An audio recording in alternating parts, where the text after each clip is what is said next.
a calm and quiet mind, an alert and attentive mind, a balanced and equanimous mind.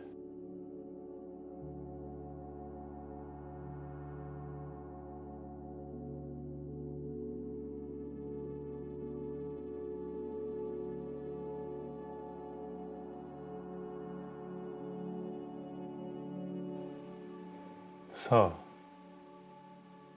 this is it. Inner peace.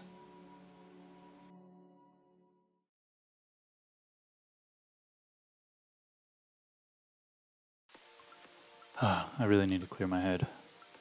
Okay. Man, I can't believe David said that at the meeting. Anyway, breathe in, breathe out.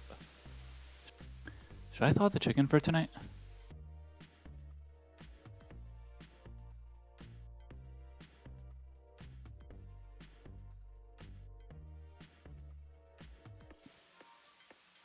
Okay. Yeah, that's right. Wait. The heck am I doing? I gotta concentrate. All right.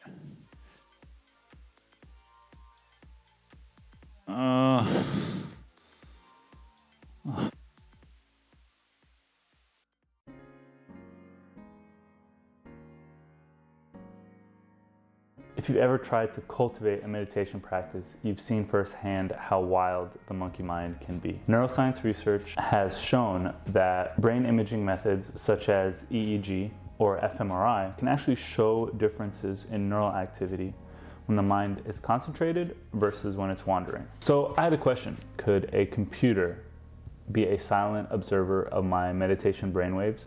In Zen Buddhism, if a student is sitting slouched or sleepy, the teacher may snap them back to attention with a wooden stick called a keisaku. The meditator can also request the keisaku if they know that their mind is off track. Well, that's pretty much the same idea that I had in mind, minus the scalp electrodes and digital signal processing, so I decided to call my project Keisaku. You can check out the source code on my GitHub, linked below. It's still a work in progress. I still need to collect a lot more of my meditation brainwaves before I can build an effective AI Keisaku. Make sure to subscribe for updates on this project and to catch my other content in the pipeline, exploring the world of data engineering, artificial intelligence, and brain-computer interface. So first, let's look at the science to see if my idea even has a chance of hitting the mark. There's a long history of research into the neural correlates of attention in EEG. Brainwaves are usually categorized into 4 different groups based on their wavelength: delta, theta, alpha, and beta. A strong beta signal is often associated with concentration, while a strong alpha is associated with relaxation. However, many of these studies have the test subjects do things like mental math to get them to concentrate. The concentration required for problem solving may be different than concentration required for meditation, especially considering that meditation is very relaxing as well. EEG studies looking specifically at meditation have found mixed results for alpha and beta ratios based on the type of meditation technique. I think this type of spectral analysis is definitely useful, so I definitely want to explore its potential to inform my Keisaku. However, I am a bit skeptical because an hour meditation session is much different than a highly controlled experiment. And also, I'm the only test subject, so my brain may not fit the statistically significant findings in peer-reviewed papers. And plus, this is a machine learning and data engineering channel, so I'm more interested in how to collect my brain data and feed it to my very own personal brain reading AI. So let's look at how we're going to do that. The most important part of training an effective ML model is to ensure that it's being trained on high quality data. The way that we determine the quality of data is by looking at what the end model will have to recognize or predict. And 2, giving it plenty of representative sample data with accurate labels. So in this case, I expect the Keisaku to look at real-time meditation EEG data from my OpenBCI headset. And it should be able to infer if the last X seconds was generated by a concentrating mind or a distracted mind, as I've indicated by this monkey emoji. How I've decided to do this is by marking the time points when I recognize my concentration as especially deep or shallow. Think of each of these flags on this simplified time series data representing a button press, green for concentrated, orange for distracted. By collecting enough of these labeled time snippets, hopefully I can generate a coherent training data set with hundreds or thousands of examples of what deep meditation looks like and what shallow meditation looks like. With enough luck and making sure that I follow machine learning best practices, hopefully I can train a machine learning model which recognizes and classifies patterns in my EEG data as deep meditation, shallow meditation, or neither. As you might have guessed, there are countless possible situations which could affect the quality of my training data. The main problem is that meditation is a highly subjective activity, and I will not be able to reliably identify every time I've had shallow or deep meditation, let alone mark it at a particular timestamp. For example, I could have a really good sit and be in deep meditation for a whole minute, say, and then just gradually drift into mind-wandering daydream without marking the deep meditation. Then I could snap out of that shallow meditation for 15 seconds and then mark shallow on my EEG. So then how will I reliably be able to say, oh, the past 15 seconds, but not the past 20 seconds was shallow meditation? Another confounding situation could arise when I display a particular neural signal every time I remember to press the EEG button. The model could then inadvertently associate the time to press the button artifact with actual deep meditation or shallow meditation, which of course would be problematic because then it wouldn't be able to detect my deep and shallow meditation if I'm not pressing any buttons, if I'm just meditating. All that being said, I have to admit I have modest expectations for Keisaku.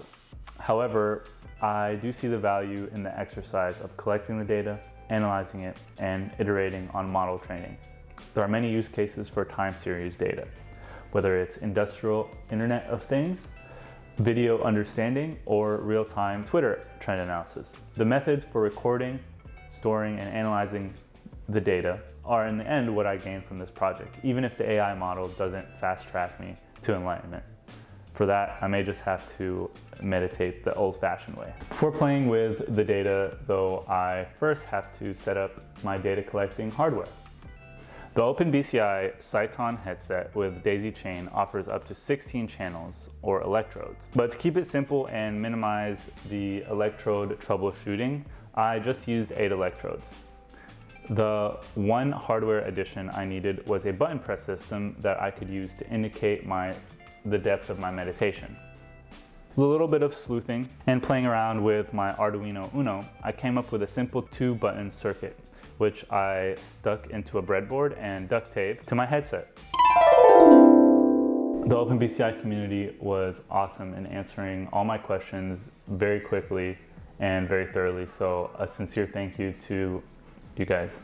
With the buttons wired to the EEG board, the next step was to design the software for collecting the EEG data and storing it for later analysis. Initially, my plan was to build the data collection program from scratch using the Brainflow library, which was created by Andrei Parfenov. However, rather than reinvent the wheel, I decided to rely on the OpenBCI graphical user interface, or GUI, which uses Brainflow under the hood, and also has useful functionality such as notch filters, electrode impedance checks, and networking to stream the GUI data to any endpoint.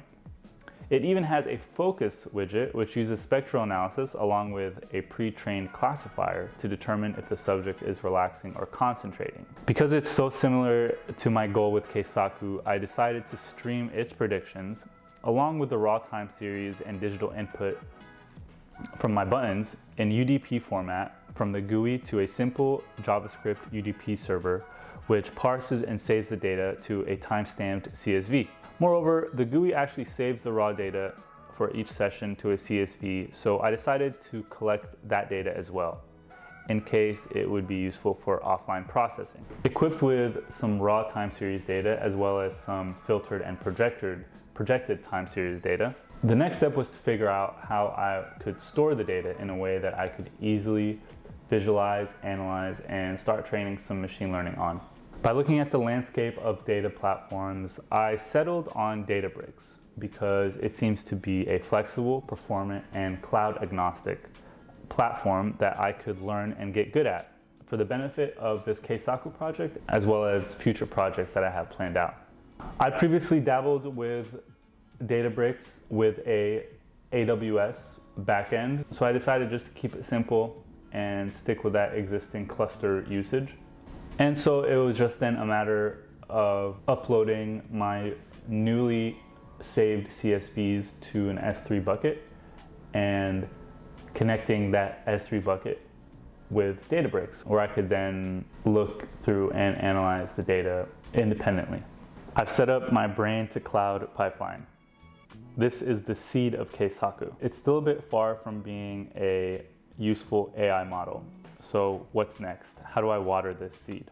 The most important step I need to take is to collect as much useful, high quality data as possible.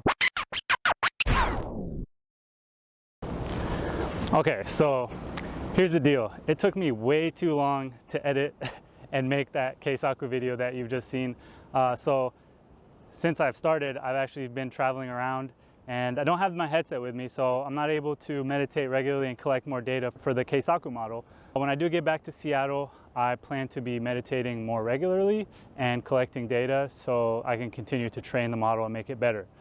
That being said, there's plenty of really cool machine learning and data engineering projects to dig into and share with you guys. If you have an idea that you would like me to go over or want me to even go dig deeper into the Keisaku, feel free to drop a comment below, and as always, hit that like button and subscribe for more machine learning videos.